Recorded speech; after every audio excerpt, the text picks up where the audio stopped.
Ready when Rusty starts again. Notice is hereby given of a special meeting of the Galveston County Consolidated Drainage District on August 12th, 2025 at 5:09 p.m. at the district office located at 1605 Friendswood, Texas. I'm going to call the meeting to order. Citizens' comments for the workshop. Do we have any citizen comments on the budget workshop? Anybody sign up back there? I think we have one citizen sitting here. He's not moving. Are you a citizen of Wayne Park District? Citizen of Sumner. Okay. Since there's no comments, we'll proceed to item number 3, presentations and workshop. All right, so y'all might have noticed in the materials of the meeting that we included both a detailed spreadsheet as well as a simplified version. What we've found in working on the spreadsheet is that, and this will be no surprise to the board or to staff, but the books as we inherited them were a mess. We believe that there were categories of information that were either not properly documented in the accounting software as received, such as all the funds that went to tech school, or items that, for example, instead of being allocated to a specific a creek or a project, were just put into the general bucket of general maintenance, which I don't believe serves as enough transparency and accountability for what we're doing.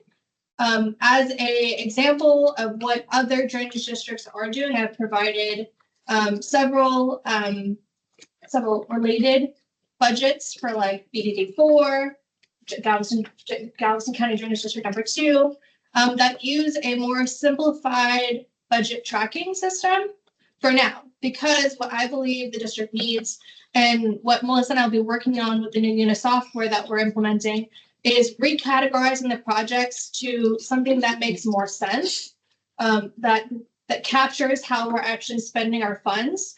Because just a general line item of 7527 general maintenance, I don't think really gets us to where we want to be as far as reporting goes. Because we have Clear Creek, we have Mary's Creek, we have Howard's Creek, we have Sugar Creek. And then within those categories, we also have which section are we talking about? Being able to delineate out maybe by not the linear, but by the water mile, for example, or the league, and bringing it into sections so we can see where we're actually doing bank repairs, where we're pulling out obstructions, where we're doing de-snagging work and removing foliage for flow capacity, and to make it so that we can actually track where our spending is going and in what categories it is. And while we're doing that, which is going to take significant time and staff resources, that we basically throw out what's not working and start over. So what I have before y'all today for proposed budget is a simplified version for while we work on what the district actually deserves.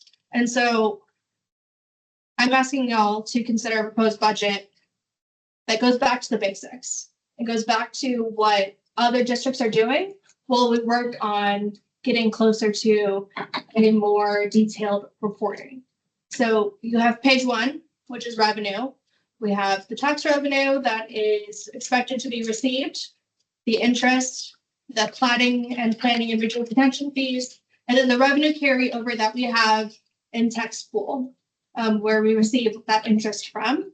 Page 2, you have our expenses: labor, benefits, liability and insurance, engineering, legal, capital equipment, maintenance, repair, fuel and oil, facilities and safety, office expenses, audit expenses, equipment and vehicle replacement, capital improvements, and flood control and general maintenance. And so this really is a time for a discussion about this, and we are here to answer any questions you have. So any questions from the board? I'd like you all to take a look at that. You can look at either spreadsheet, kind of the old way that Joseph used to do it, and the new way of just this. She kind of went down BDD4's outline. And of course, next year, I think the UNIS software, of course, and everything will be in full force integration. And you also see a much more detailed budget based on projects, outlay, equipment, all sorts of projects that will be in the works. Anybody want to start, Jason? I know one of the issues with the previous style was once a project was completed, it disappeared.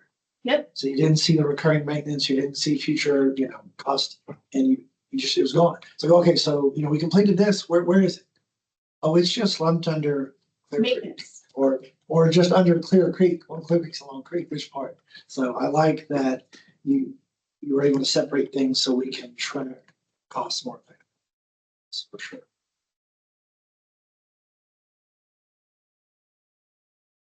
I don't have an issue going more general at all. It was confusing, it still is confusing, go old way. I do have a comment or two though. The items in controversy, Yes. 3.4 million, is that for FM 1959? No, sir. Okay, Those are the outstanding civil penalties related to our civil litigation. okay. The other thing I want to talk to the board about is we've had several HOAs come to us in the past with drainage problems that they couldn't solve. They couldn't get us to agree that it was our problem. Couldn't get the city to agree that it was their problem. So it's just hanging in limbo. And I'd like to propose or discuss the idea of the district having a grant program, maybe a 90-10 matching program with the HOAs to fix their problem and have it be on contest basis. And see if that could solve some of the problems that we're seeing, like Eagle Lake and Douglas Point subdivision. And I didn't know what y'all might think about that. I think that's noble. I think if it falls within the guidelines of saving lives and preventing financial devastation outside of financial considerations of development, I think that's right up our mission. However, Samantha is going for those grants, and some of those grants are matching from what you told me. Some of those grants may not be matching, or they're matching the other way, Jim, where they're actually more funded by the government than they are us, which would be very nice. But I think with how we're studying projects for negative impact downstream, how we're constrained by the Army Corps, because believe me, we could be much more effective. And I want some people here to hear this, much more effective if we weren't constrained so much by the Corps and tidal influence on our creeks of doing work and projects that might really make a difference after they're studied. I think helping out Eagle Lakes with that big problem, that's going to be expensive. They've been here several times about that. I think there's problems in your neighborhood in Douglas Point that has been kicked down the road. And what's happened is the city is not wanting to do it. The county doesn't want to do it, and it leaves the drainage district as the last refuge to do it. And of course, we're the ones with the least amount of tax base and revenue. But we seem to always do the projects that are really good, really matter, and have a good, since our footprint's smaller, we have a good pulse on the people of what they need to be done. So I think that's definitely something we should talk about, consider if we have the money to do so. Do you have anything else it's anything to add on that? I mean, I think that's helping people in big neighborhoods inside of our district, I think is our mission. That's what introduced me to the district. We had a problem in Friendswood Lakes. Didn't really get any help. Met Joseph, went out and looked at the project, and he found responsibilities that were the drainage districts, and so they were able to solve the problem. So that's kind of the nice part, right? Actually getting to get something together. So any extra avenue to get that information to us helps. And I'm not sure what Samantha might have in mind that would help that problem. I mean, I think that would be a lot of work for us to put that together. I really like the idea. We would have to come up with an application process and figure out how we were going to judge the projects. I mean, and then we would have to look at different outside funding sources to see if there were any programs that could help us to fund that. I think that there's I think that they're, like more on the foundation level, there might be some interest, or we might be able to work something out with businesses in the area. But that'll take a lot of planning to put that together. But to steer the back on course of the budget, maybe we need a line item page that would show us this month. We could discuss before the adoption, show us of maybe how that would fit in to our revenue and how that would fit into our budget, what that might look like. And maybe we start, I was at school board last night, maybe we start small and we pick, maybe we pick a project or two that we think we can help at that might make the big impact, and the board can vote on that. Staff can have input, and of course the board will make a decision, and we can move forward with something like that. But I want to see it in the line item of the budget. I plan this conservatively, and as planned, there's about 150,000 unallocated from our annual estimated tax revenue collection, not including cash reserves that are carryover, that we could specifically allocate for maybe an annual grant program competition that would help HOA-owned facilities. The alternative to that, like we're doing with Forest Friendswood, I'm going to ask our engineer to speak more to that. And the history of that is that if an HOA is unable to maintain a particular drainage infrastructure just because of the scope and the lack of maintenance over decades, perhaps even, that like Forest Friendswood, we're working on them deeding it over to us so that we can maintain it going forward. And that way it lies within our infrastructure. But there's more history to that. Hey, Scott, how many ponds are we maintaining throughout the district? Not that we're constructing, but how many ponds are we maintaining, mitigation ponds that are solely our responsibility, just those alone? Are you talking project ponds that we took over from HOAs, or are we talking? All of them together. On what? So I would say there's only 4 that I know of, the 2 in Friends, or in the forest, and then, I'm sorry, 3, then our 3 regional ponds. So we have Madera. Yeah, we have Madera, Baker Road, and then right here on Chigger. We're talking about some significant areas, Correct. Not to mention all the creeks and waterways that we're doing. So with that in mind, what they're talking about, Jim, is not only that Eagle Lakes and that pond, the scum and that shallow pond, the Forest of Friendswood, we got a wetlands determination that was favorable for us to move forward with that. Pond expansion. But what they want is from the main drag, and this is something where drainage districts come in, from the main drag of that road back to the outfall of the creek, there is an area that it's Never been maintained. it's labeled drainage easement. Drainage easement. But here's the problem again. Throughout Friendswood's old, the drainage easement isn't labeled to the city of Friendswood. It's not labeled for Galveston County Consolidated Drainage District. It's not labeled to the county. So it's a big issue for flooding people and causing issues. So what we've kind of proposed, and it's a very preliminary, would always go to the board, is maybe that's one of the projects you're talking about where we allocate and phase in a project for them that makes a big difference for a lot of people and homes in Friendswood. And it does a significantly good job of getting that water gone, but it's not a cheap project. It's going to be expensive, and it's going to be something that's going to really need for y'all to chime in on to make it a priority in this budget. That's y'all's prerogative. I mean, y'all the big body of this board. Y'all make it a prerogative, and we can do that.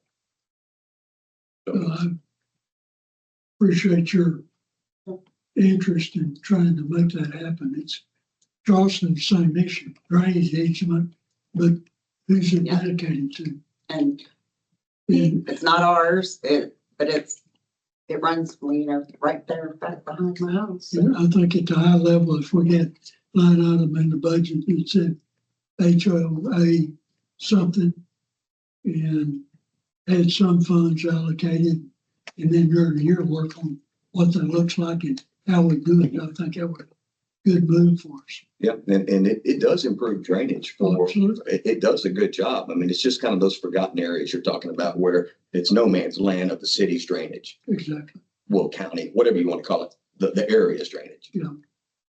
Okay. Do y'all have any problems with creating a line item for that? And I think starting with maybe that extra 150,000 that I know we could use it on a multitude of things. And I'm not even opposed to, as we move, if projects get delayed because of studies, core studies that hold us up on big projects that matters. I'm not even opposed to, if we have great projects that prevent, people from getting water in their house and businesses, we should probably, and we always have, but move towards those, migrate towards those projects. It's good. You want to keep going on the budget? Again, before y'all, I've added in red the competitive grant program that we're going to work on putting together for HOA drainage infrastructure on 150. With that addition, it balances out within $2,000 in the black to our estimated tax collection, assuming that y'all adopt the rate that y'all plan to propose at the 6 p.m. meeting. That's basically no tax increase. Yes. And we can talk about that, but the average value of our homes per Cheryl Johnson, the tax, the Galveston County tax assessor, it actually dropped a little bit. So you'll see, I mean, it's strange, but you'll see just a slight, it's a 1,000 for the place. Yeah, it's a slight increase in the tax rate, but it's a zero increase in what the taxpayer will pay from last year to this year. And everything with the water district is based on the median home value and what that person paid the water district last year. So any percent increase is not based on tax rate. It's based on what you actually pay out of your pocket for that carton of milk. You paid $2 last year, $2 this year, that's no increase. And that's what we're going to have is no increase for the second year in a row, which I'm proud of that because we've tightened our budget and done a good job. And I want you to talk a little bit about how we have rebuilt and hired and modernized the district and our labor and where that falls in this budget, how much that's going to cost. Okay, so from last year, now these actual numbers are still 11/12 finished because we're doing this as of August and our budget year goes through September 30th. Within this last year, we've had 2 longstanding employees that have retired, as well as one other employee that has resigned. We have 2 other longstanding employees that are also planning to retire this year. So that's 5 out of a total of what at the start of the year was 10 employees. So because of another aging staff, you've been forced to replace staff, including myself as executive director. You brought on Melissa as a district secretary, an accounting specialist. You brought on Samantha about a year ago, almost to today. She was the first replacement, although her position was new. Correct. Because the district had never gone after grants before in its history since 1964, which blows my mind. Because you should offset big expenses with state and federal funds to keep the funds local. If the citizens are paying taxes to the state, to the federal government, that should come back to help pay for some of the acquisitions, the projects, to offset the fact that they are regional things and not local things. Y'all have heard this from me before. But that's why procurement is so important. And then as of yesterday, we brought on Fanny, who is our new admin and office manager as well. So what y'all had last year was 10 employees. What you're going to end this year with is approximately 11 employees. We're also hiring 2 field operations persons to offset the 2 that are retiring, even though more than 2 have left.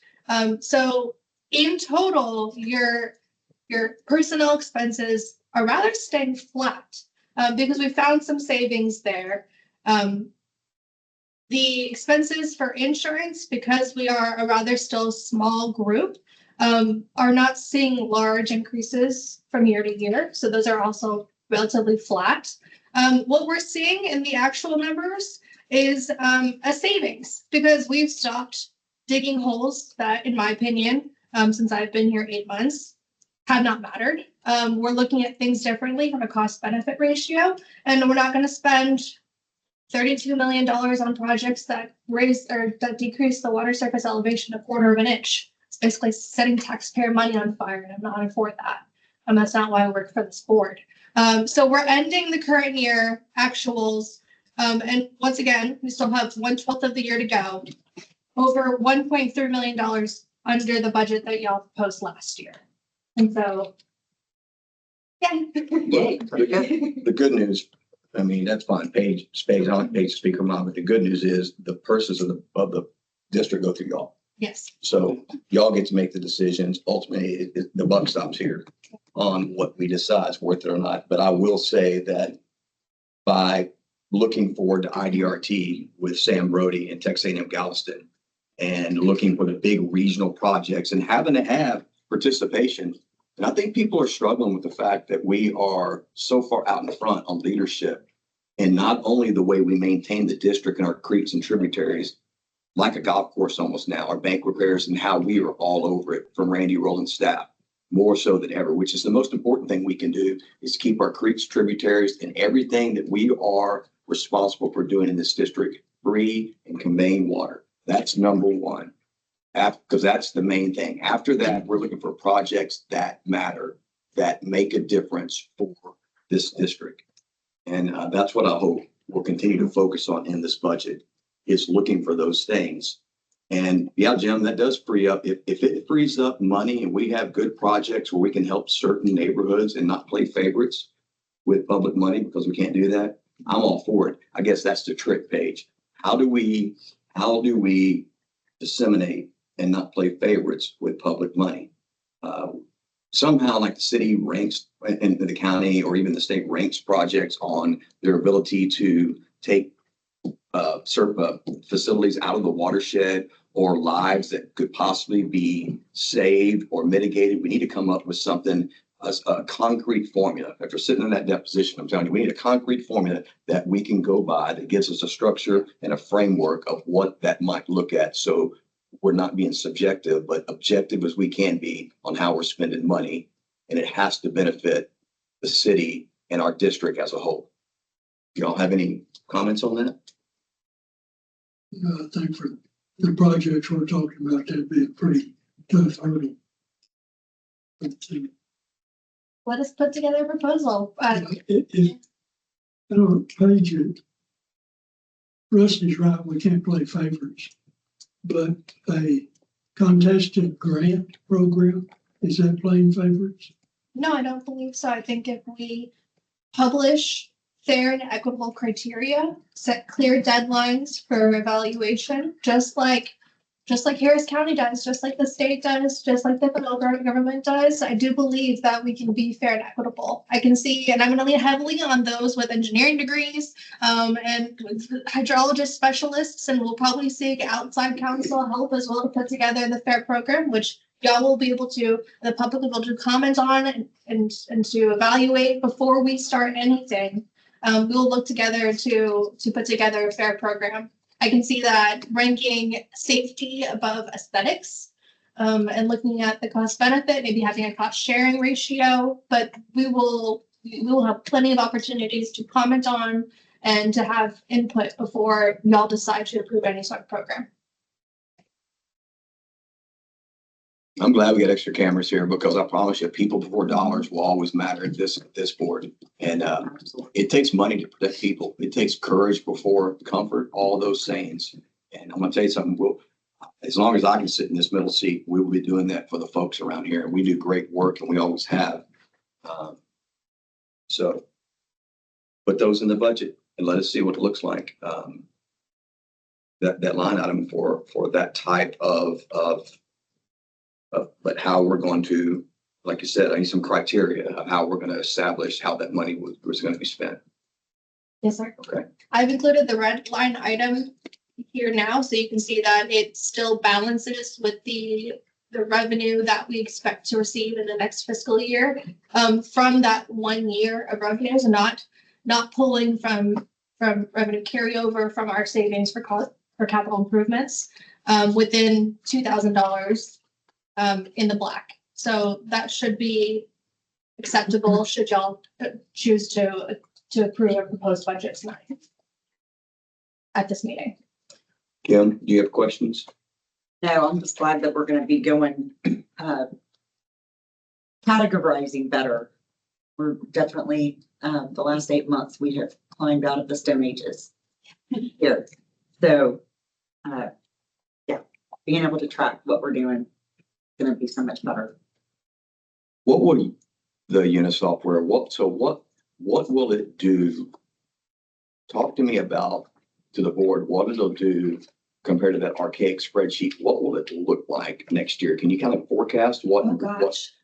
Okay, so, I mean, I'm so excited about it, and I know this is like nerding out. But what will it because- look like? What will it look Yes. like? So it will have multiple features. The staff feature will be able to go through multiple levels of approval for building the budget itself. And within that, we can forecast out projects over several years. So if we have a specific project we're doing and we want to forecast out it over 3 or 4 fiscal years, we can do that. We can build an interest, and we can build in interest as in the dollar. It gets more expensive to do projects over time. So if we want to categorize that, we can track the equipment that we're using on a specific project and input those costs as well. So we're better tracking the equipment that we utilize and how we're using those specific resources. We can allocate all of those into the specific buckets. So it's not just one, throw it into a $2 million maintenance budget.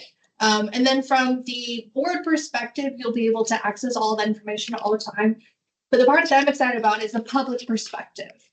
So it'll have a public interface where you can go in, you can see how we're spending money, you'll be able to look at the charts, you'll be able to build budget books and be able to present that data in a way that makes sense to the average citizen we're spending tax money. And so it's about transparency to me, transparency and accountability, and not a single spreadsheet where I realized that every year they were going in, they were changing the data at the top, and then just pushing save and saving over data. And so we're going from what I consider like a 1990 version of a budget to utilizing today's resources effectively. And so, We're going to hold you to that as a Yes, sir. board. We're going to hold you to that. No, I'm serious. yes, sir. I'm going to hold you to the part about the detailed accountability for the public to see. Yes. That's the main part. We're going to hold you to that. I mean, we kind of get to approve all the money and we see where these expenses are going. But I do think that the public has been in a, and I think they are with a lot of cities. Well, I know they are with a lot of places. They don't know exactly where their money is getting spent. I want to make sure that we're the best at showing them that. I think the efficiencies of what this board has accomplished and what's going on in Paige and Scott, Randy, and all the staff that's accomplished is pretty remarkable. I'm glad the labor is going to be pretty flat. I'm glad the expenses and where the whole taxes, without Jim and I've talked about this too much, without it affecting how we're going about our business. But there will be a time when hopefully we have more revenue from places that we've been supporting for decades and people have been starving to get, because we deserve it as a drainage district, because we've been maintaining those areas for decades, spending millions out there. There'll be a time when we can even do more and lead. And I want to make sure they understand, lead for the people and lead for the right projects that matter, not just to burn the diesel, just to look busy. Now, the other thing to keep in mind is, like by next year, we'll probably have a column up there for grant funding as well. Because we are 100% gonna get Hurricane Barrel PA recovery funding. Probably, I don't want to give an exact amount. Give us the ballpark number. What you It's think? gonna be over 500,000. So you Right think now, we'll have I'm an doing influx 550. and all this money she's talking about, you're talking about influx. Yes. So you're thinking for the barrel It's recovery, for labor and the use of our equipment. And then also for the fees for dumping debris. We would have been eligible for more, but our contracting for our contractors was not, Out of date but and hazard mitigation. But- Right. but if we get, I mean, if we can receive $500,000, that'll be $500,000 more in grant money than we've received in the past. And Right. hopefully that's just to start, Samantha. oh, yeah. It just takes a year, it can, a year and a half before you start hearing back. Can you see a situation where maybe you could find some grant money for Jim's idea to really kick off? I mean, could you ever see a scenario where maybe we might have $500,000 a year to help out and under our criteria of above and beyond certain neighborhoods and problems that that really, I'm gonna be honest, they're not drainage district problems. They're not county problems, not city problems. They're no man's land problems. Nobody wants to claim them, but can you see a situation, Samantha, are there any type of grants? And be honest, that fit into that type of lane? I really don't want to comment on that right now because there's so much flux going on with the federal Right. system. I mean, things are really changing. Oh, and so when you look at, each neighborhood after development, well down the road is facing these issues. Like you're a gated community, all of a sudden, most of your sidewalks are destroyed and they're up like this, but that's not the city's responsibility because you're a gated community. You could never pay for those sidewalks with HOA money. So what happens to that community? And we don't deal with sidewalks, but that's the type of scenario. Or the filled-in ponds and the issues in Eagle Lakes, or the wet bottom pond that they would like us to take over at Eagle Lakes. There's all of those, right, where no one has responsibility, but homeowners can't foot the bill. So if we could help people in that, even trying to work the system. Yeah, I think there's definitely a possibility that we can get funds to help with that. I don't want to until I look into it, I don't want to make any statements on amounts of dollars. But I think that's a great idea, and I think that would be a good use of funds. If you feel under the gun, you should. That's good because, I mean, the citizens want action. I'll be honest with you, and Paige, you too. They're going to hold you to that. So they want action. I know this man up here in the black wants action. He wants action. So, I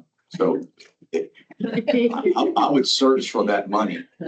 In the buildings with the white thing and then, that specific person. No, that's all good stuff, but it needs to materialize into some action. Absolutely.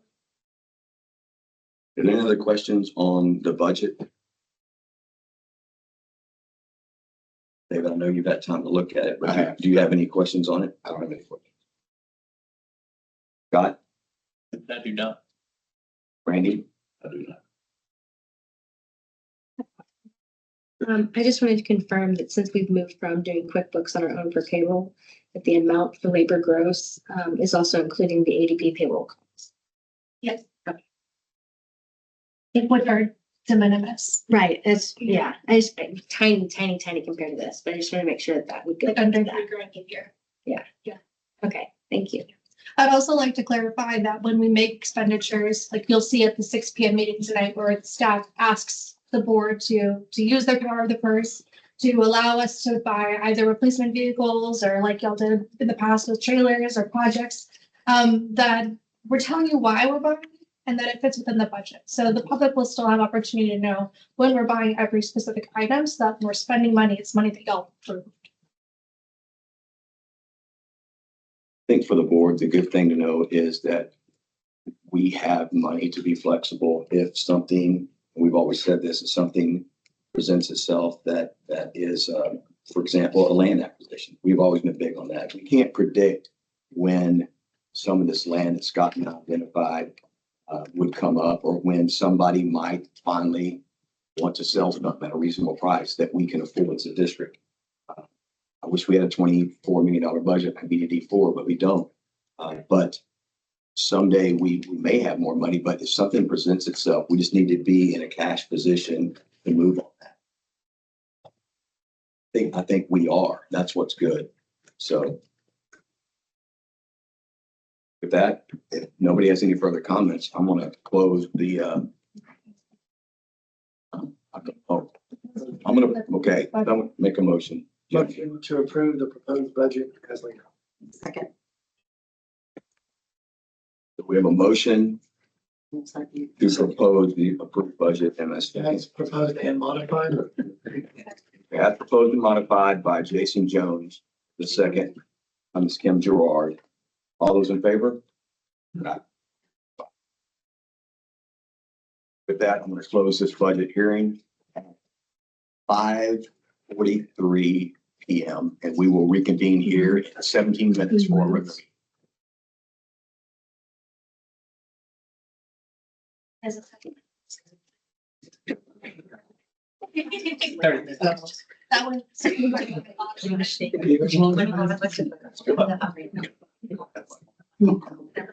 I know. Right from the camera. It's like-